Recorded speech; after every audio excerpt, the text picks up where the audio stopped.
Hi and welcome to video number 2, Terminology and Some Initial Concepts. I'm Dan Perry and this is a continuation of my introduction to my Masters of Science Teaching Adults dissertation called The Hiding Curriculum Towards the Development of LGBTQ plus Curriculum in Higher Education. I'd just like to make a very quick note before we get into this. Because I'm on camera, you won't be able to see some of the images and some of the text, but I'll be reading that out and describing the picture that's underneath it. But at least I know the camera's on this time, because last time I didn't actually realise my camera was still on. But enough about me and that. Let's get into it. So today, as you've guessed, we're looking at some terms and concepts that I use frequently throughout the research. It should be a shorter video than the last one because there's only a few terms here. So the first thing we are going to be discussing are the terms LGBTQ+.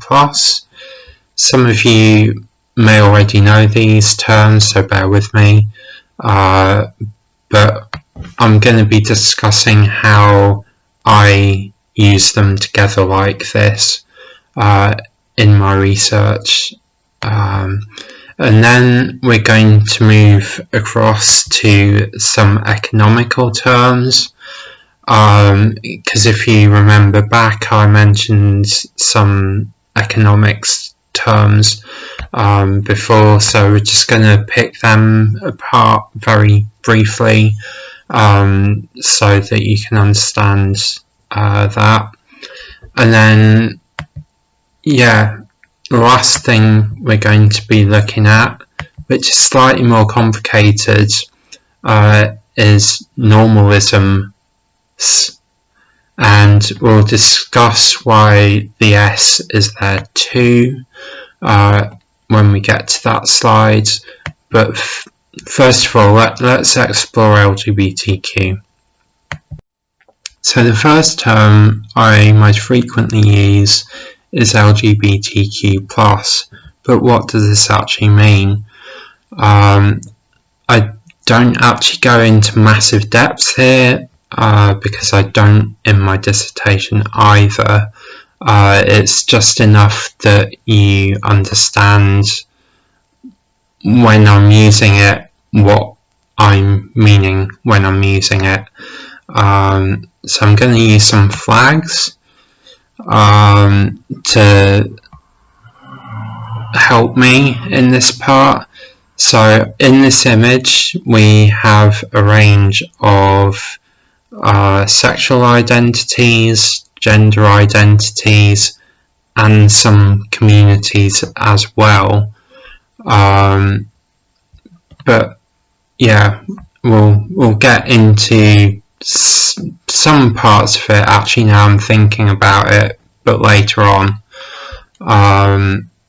So we'll start with the L, which is lesbian, the G, which is gay, B, which is bisexual, T, which is trans. Just before I move on, there are two websites I want to mention which are really good for information. One is scottishtrans.org, which is obviously based in Scotland, but it's good for information. And the other one is transstudent.org, and I recommend both of them because they've got the most current, up-to-date information. And now we move on to the Q, which I will circle back to in a moment. For the moment, I actually want to talk about the plus.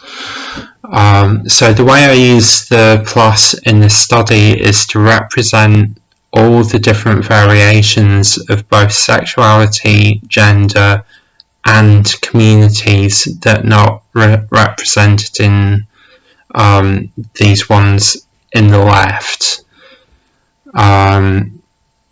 So, for example, along the bottom here on the left, we have the flag for pansexuals.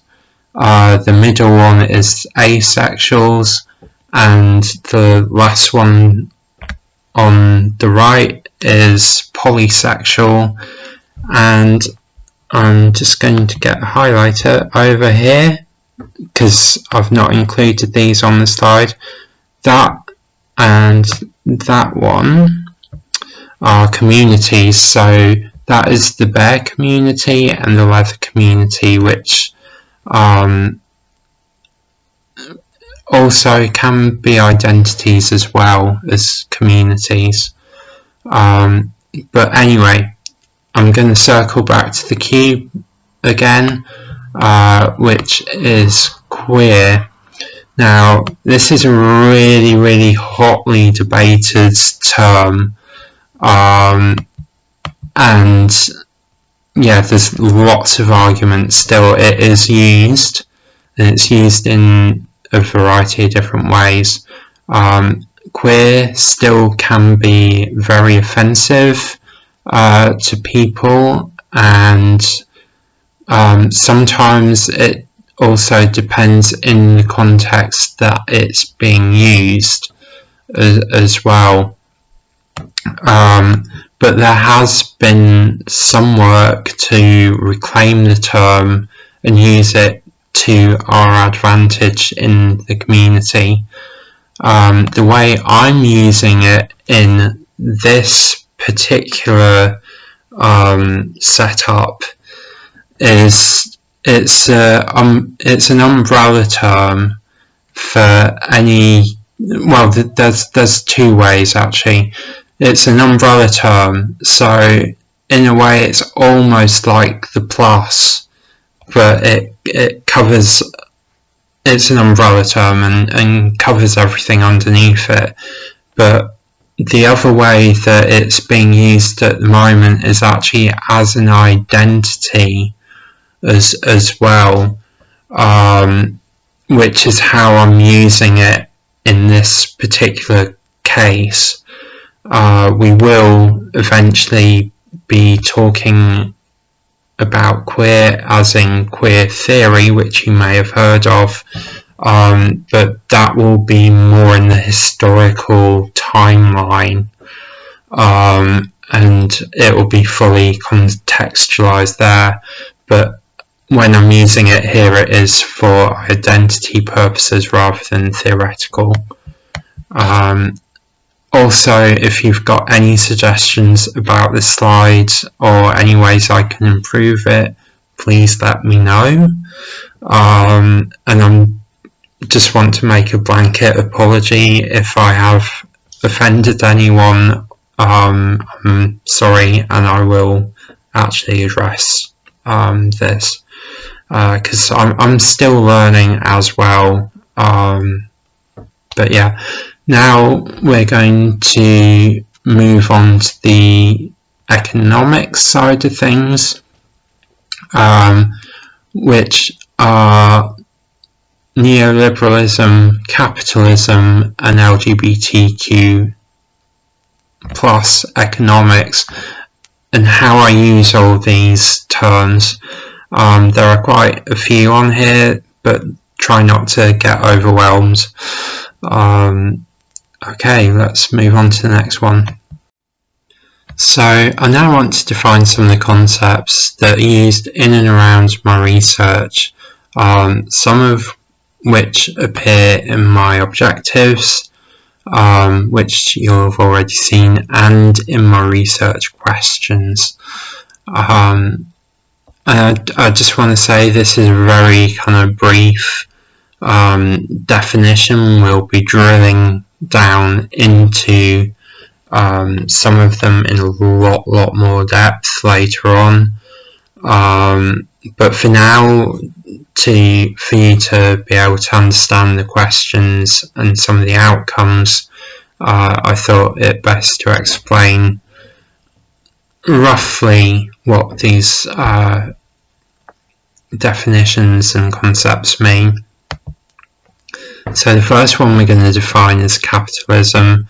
I used the Merriam-Webster online dictionary that defines capitalism as an economic system characterized by private or corporate ownership of capital goods, by investments that are determined by private decision, and by prices, production, and the distribution of goods that are determined mainly by competition in a free market. Now that is a lot to take on, but I think the most important part of that is the idea of competition and free market. Those are more what I'm kind of wanting you to focus on here at the moment. But this brings us on to our next term, which is neoliberalism. Capitalism and neoliberalism are similar systems and they overlap, but I've combined them because of this overlap. So you'll see when I'm presenting things, or indeed reading it, that I use neoliberalist capitalism, or variations of that depending on, sentence structures, but when you see it you'll understand, I've combined those two.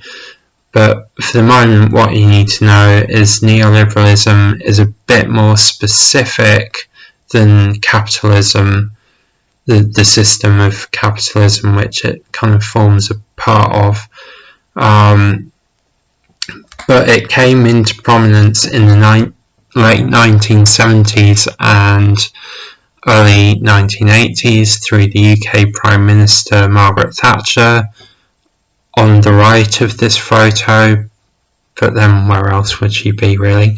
And the US President Ronald Reagan, who is rather ironically on the left. Enough about my silly jokes there. I'm going to move on to LGBTQ plus economies. So the first concept is pink capitalism, and this is the integration of the LGBTQ movement into capitalism. So it might sound a bit confusing. I hope I'm going to explain this in some brevity, because we do go into this kind of later on.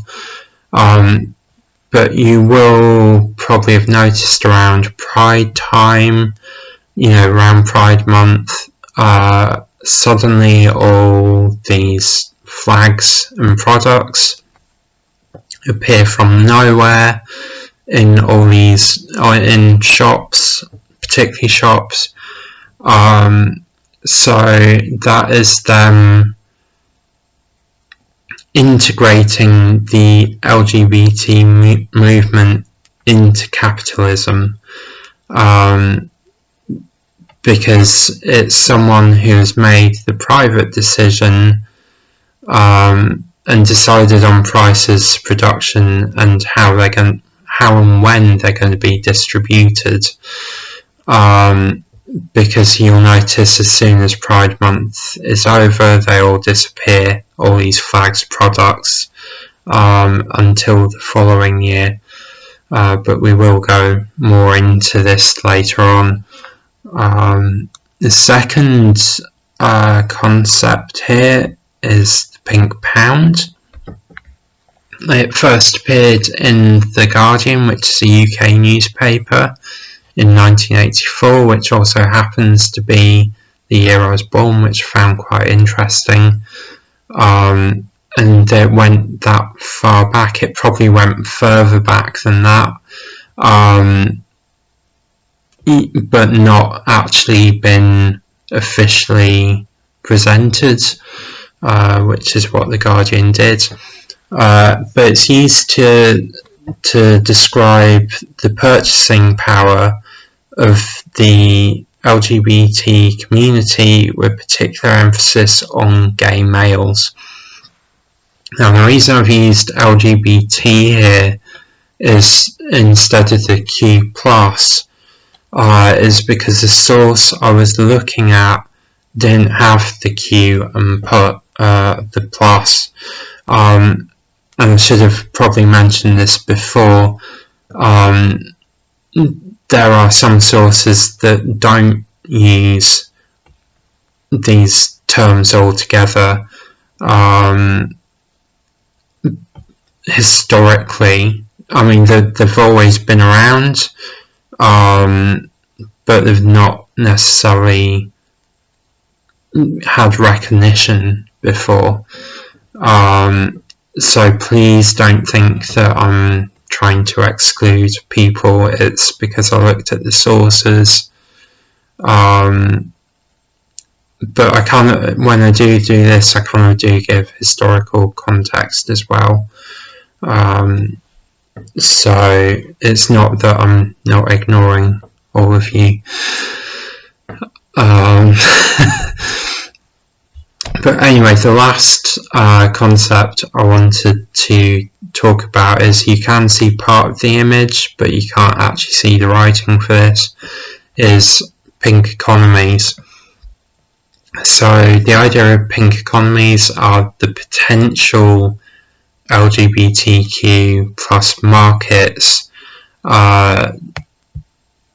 to be made use of. So one of the things that has happened fairly recentish history has been gay marriage. I'm not saying that I'm for or against it here, but what I've used this because whilst they were debating whether it could be legal or not, there were companies looking at this and thinking, okay, we've got a market here that will need products, so we are going to create a market for them based on the idea of not based on the idea, but around gay males being the predominant people who would be doing this. I do go into this in more depth as we go on. It is, yeah, I go into it later on when we're talking about education. In fact, all of these terms that I've just kind of explained, they all feed into education in one way or another, and we will be exploring that later on. So I'd like to welcome my good friend Norm here, who likes definitions, boundaries, and controlling and regulating both of those, but he's just an average guy in the world. He's here to help me define some things, but he comes and goes within my research. But for now, he wants to help me define what a norm is. So a norm is an authoritative standard. It's a principle of right action binding upon the members of a group and serving to guide, control, or regulate proper and acceptable behaviour. It also can mean an average, such as a set of standards of development or achievement usually derived from the average or median achievement of a large group, and it also can mean a pattern or trait taken to be typical in the behaviour of a social group. Again, I've got this from the Merriam-Webster online dictionary. So, why is norm important to this project? I used 3 concepts in the study which have just come up on the left, which are discussed in more depth much later on, so we're only going to skim these concepts at the moment. So heteronormativity is the first one, and as you guessed, it's something to do with heterosexual norms. And then you have homonormativity, which is maybe something to do with homosexual norms, but we'll dig more deeply into that later on. So the word that I'm actually really wanting to highlight here is normativity, which these 2 concepts have in common. So I've combined them to make heteronormativity, which I use throughout this study, altogether like that. And I'm now going to explain why. So I'm seeking to be radically subversive here. I expand on Cole and Charlton's 2018 ideas, which partially define what homo and heteronormativity is, but I think this creates a binary. A binary of opposition, which is why I've combined all 3 terms together. So by doing this, I don't just challenge one or the other, I'm actually challenging all normalcy together by deconstructing it, so kind of pulling it apart and interrupting it, interrupting the process of normalizing by highlighting it, and then interjecting new ideas or trajectories instead. So in this research, I seek to do this where all normalcy occurs. I would also encourage, when this kind of topic becomes a bit more normal, that people disrupt and pull it apart as well, and make something new from it. But yeah, in the research, I try and do this process when all normalcy occurs as part of the curriculum, classroom, or in higher education. It probably sounds more complicated than it is, and I know that some people find this absolutely terrifying, what I'm suggesting, but it's really not as bad as people sometimes think. But yeah, as we go on, we will be talking more about some of these terms. Norm will be coming back to us, but he's got to go at the moment.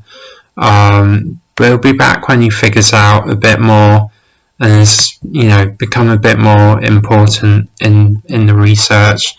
So for the moment, as much as nice as he is, you can kind of put him on the back shelf a bit.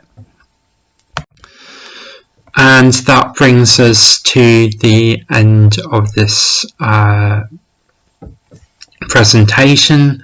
I hope it's been okay and I've explained things well enough for the moment. I'll be doing another one of these where this is partially where I really do start digging into theory, looking at even my title is got theory behind it, so that's why I'm going to be discussing that next, and why I've used hiding curriculum rather than hidden curriculum, and we'll be looking in depth at hidden curriculum next because it forms part of the larger research that I'm presenting. So thank you again for checking this out, and I'll see you next time when I discuss the hidden curriculum versus hiding curriculum. Bye.